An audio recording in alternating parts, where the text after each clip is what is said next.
नमस्कार, मैं कृष्णकांत ओझा। आज हम बात करेंगे 6 दिसंबर की। 6 दिसंबर 1992, जिस दिन अयोध्या में भगवान श्री राम के जन्म स्थान पर एक विवादित ढांचे को लोगों ने ढा दिया था, गिरा दिया था।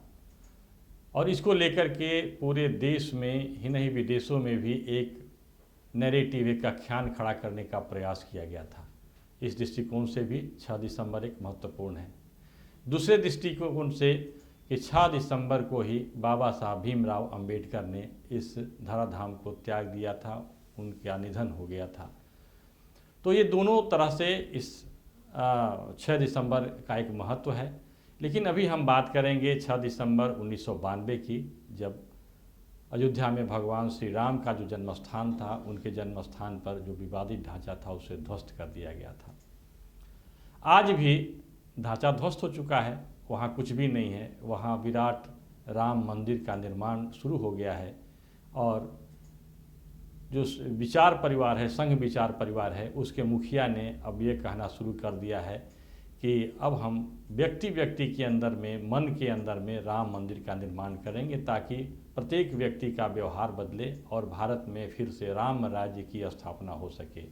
राम राज्य की स्थापना के संदर्भ में जब हम बात करते हैं तो कई प्रकार की बातें होते हैं। जो संघ विचार परिवार के लोग हैं, उनका कहना है कि ऐसे सामाजिक वातावरण का निर्माण करना, ऐसे प्राकृतिक पर्यावरण का निर्माण करना जिसमें दैहिक दैविक भौतिक तापा, राम राज नहीं काहू ही व्यापा, इस प्रकार का एक वातावरण बने।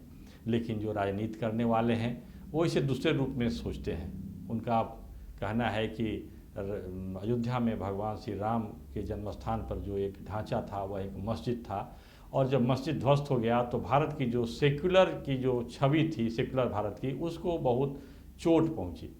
तो ऐसा कहने वाले लोग शायद भूल जाते हैं कि वह स्थान ऐसा था जहां भगवान श्री राम का जन्म स्थान था। ऐसा मानने वाले एक दो नहीं, एक दो हज़ार नहीं, लाख नहीं, बल्कि करोड़ों लोग हैं जो ऐसा मानते थे कि भगवान श्री राम के जन्म स्थान पर एक विदेशी आक्रांता आता है, मतवाले हाथी की तरह बिल्कुल आता है और आ करके वहाँ तोड़ फोड़ करता है, अत्याचार करता है, और उस अत्याचार के बाद वह एक अपने विजय, जो उसके विभत्स विजय की आकांक्षा थे, उसके याद में एक ढांचा खड़ा कर देता है।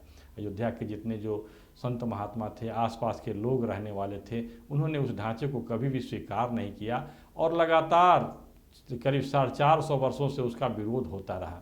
जब अंग्रेज़ों का शासन आया तो अंग्रेज़ों ने यहाँ अपने तरीके से जो फूट डाल और शासन करने की नीति के तहत उसको, उस विवाद को बनाए रखना चाहा, जबकि उसका कोई आधार नहीं था। और इतना ही नहीं, जो राम, भगवान श्री राम जो भारत के पुरुषार्थ के प्रतीक हैं, उस श्री राम को भी काल्पनिक बताने का षड्यंत्र किया गया, जघन्य कृत्य किया गया। न्यायालय तक भी जा करके एक हलफनामे दायर करके कहा जाने लगा कि राम तो एक काल्पनिक थे, एक कवि के कल्पना में है, एक काव्य पुस्तक जो है, महाकाव्य है, उसके एक नायक मात्र हैं। तो राम नायक मात्र नहीं है, बल्कि जन जन के हृदय में निवास करने वाले हैं। और राम का जो मर्यादापूर्ण जो जीवन था, उनकी जो लीला थी, उससे जुड़े हुए भारत के अंदर में उत्तर से लेकर दक्षिण, पश्चिम से लेकर पूरब तक कई ऐसे केंद्र हैं, कई ऐसे स्थान हैं उनके स्मृतियों से जुड़े हुए, जो लोगों को आज भी प्रेरणा देते हैं। जैसे बिहार का बक्सर, आगे चल कर के मिथिलांचल में, फिर अहिरौली जहाँ कहते हैं, अहिल्यावली जिसको, जहाँ अहिल्या का उद्धार हुआ। इस प्रकार से हम देखते हैं कि बिहार के अंदर में भी और बिहार के बाहर भी पूरे संपूर्ण भारत में राम से जुड़े हुए जो केंद्र हैं, जो संकटग्रस्त मानव समाज को, जहां अवसादग्रस्त मानव समाज को फिर से उठ खड़ा होने का संदेश देते हैं। तो इस व्यापक संदेश को देने वाला जो राम है वो सबके हृदय में रहते हैं और सभी लोग आहत थे, लेकिन वो मुखर नहीं हो रहे थे। संगठन की कमी थी। जब संगठित हुए, जब मुखर हुए, तो बहुत कम समय में ही इतना, और वो जो ध्वस्त हो गया, ढांचा ध्वस्त हो गया। इसमें लोग कहते हैं कि भारत का संविधान आहत हुआ है। तो भारत के संविधान का निर्माता कौन है? भारत का संविधान है किसके लिए? भारत के संविधान को जो शक्ति देती है वो कौन है? वो भारत के लोग हैं, भारत के जन हैं। और भारत के जन की आकांक्षा के विरुद्ध जाकर के चंद लोग, मुट्ठी भर लोग, यदि कोई नियम और कानून की बात करते हैं तो वो व्यवहारिक नहीं है, वो मान्य नहीं है, वो कभी मान्य नहीं हो सकता है।